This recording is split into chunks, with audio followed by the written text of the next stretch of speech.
Assalamualaikum warahmatullahi wabarakatuh. Kami dari kelompok 7 akan menjelaskan tentang bentuk usaha tetap. Sebelumnya, saya akan memperkenalkan anggota kelompok. Yang pertama, ada Yulis Surlastri.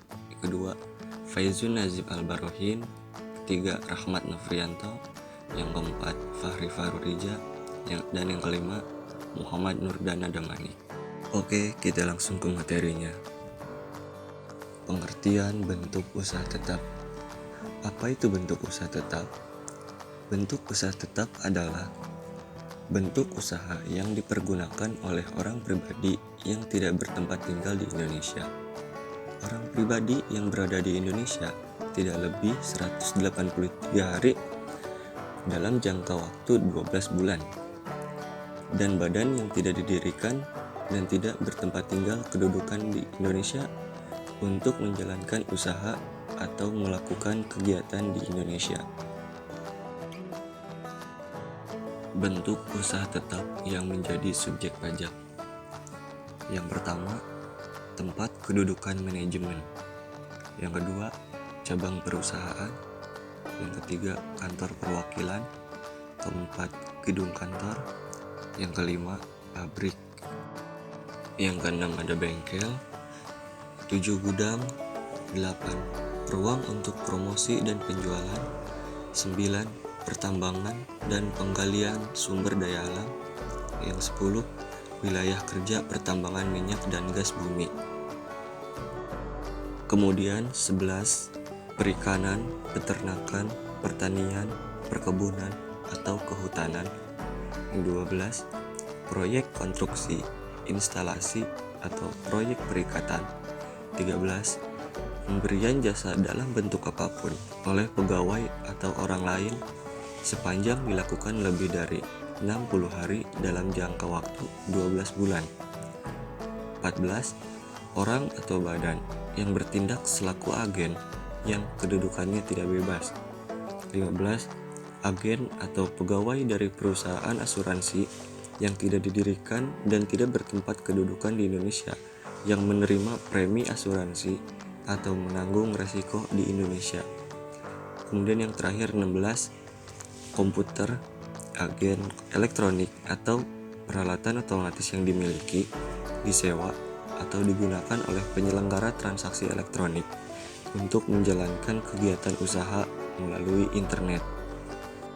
Bentuk usaha tetap dikenakan pajak atas penghasilan baik yang berasal dari usaha atau kegiatan maupun yang berasal dari harta yang dimiliki atau dikuasainya. Dengan demikian, semua penghasilan tersebut dikenakan pajak penghasilan di Indonesia. Objek pajak penghasilan BUT. Yang pertama, penghasilan dari usaha atau kegiatan BUT tersebut dan dari harta yang dimiliki atau dikuasai. Yaitu contohnya, salah satunya yaitu Komunitel Ltd yang bergerak dalam usaha penjualan satelit komunikasi mempunyai cabang di Jakarta dengan nama Komunitel Indonesia. Apabila Komunitel Indonesia memperoleh laba melalui usaha penjualan satelit komunikasi, maka atas laba penjualan tersebut dikenakan pajak penghasilan sebagai pajak atas penghasilan wajib pajak BUT. Yang kedua, penghasilan kantor pusat dari usaha atau kegiatan penjualan barang atau pemberian jasa di Indonesia yang sejenis dengan yang dijalankan atau dilakukan Indonesia. Contohnya yaitu New York Bank mempunyai cabang di Jakarta. Apabila New York Bank mendapatkan penghasilan berupa bunga atas pinjaman yang diberikan tanpa melalui New York Bank Indonesia, maka penghasilan bunga tersebut tetap dianggap sebagai penghasilan BUT. Yang ketiga, penghasilan sebagaimana tersebut pada PPh pasal 26 yang diterima atau diperoleh kantor pusat. Sepanjang terdapat hubungan efektif antara BUT dengan harta atau kegiatan yang memberikan penghasilan dimaksud. Contohnya yaitu Food Inc. membuat perjanjian dengan PT Lezat untuk membuat merek dagang Food Inc. Atas penggunaan hak tersebut, Food Inc. menerima imbalan berupa royalti dari PT Lezat. Dalam rangka pemasaran produk, Food Inc. juga memberikan jasa manajemen pada PT Lezat melalui Food Indonesia. Dalam hal demikian, merek dagang oleh PT Lezat mempunyai hubungan. Selanjutnya, penentuan laba BUT.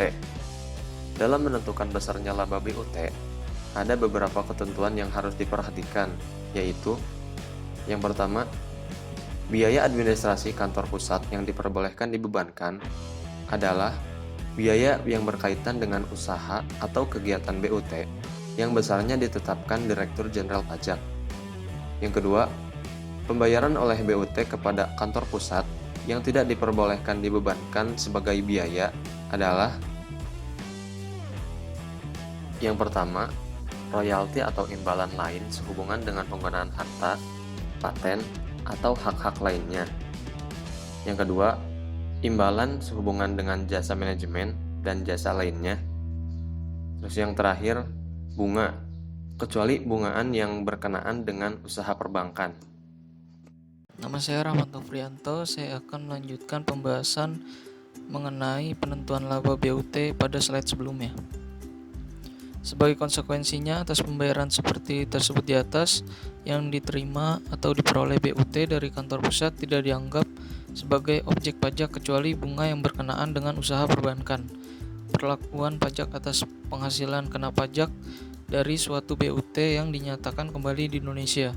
Penghasilan kena pajak sesudah dikurangi pajak penghasilan dari suatu bentuk usaha tetap di Indonesia akan dikenakan PPh pasal 26 sebesar 20% bersifat final, kecuali penghasilan tersebut ditanamkan kembali di Indonesia.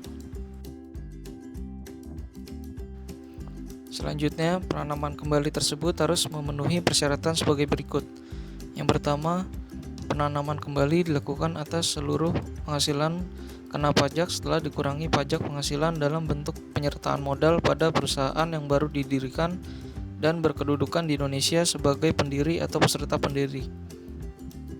Lalu yang kedua, perusahaan baru yang didirikan dan berkedudukan di Indonesia sebagaimana dimaksud huruf A harus secara aktif melakukan kegiatan usaha sesuai dengan akte pendiriannya paling lama 1 tahun sejak perusahaan tersebut didirikan.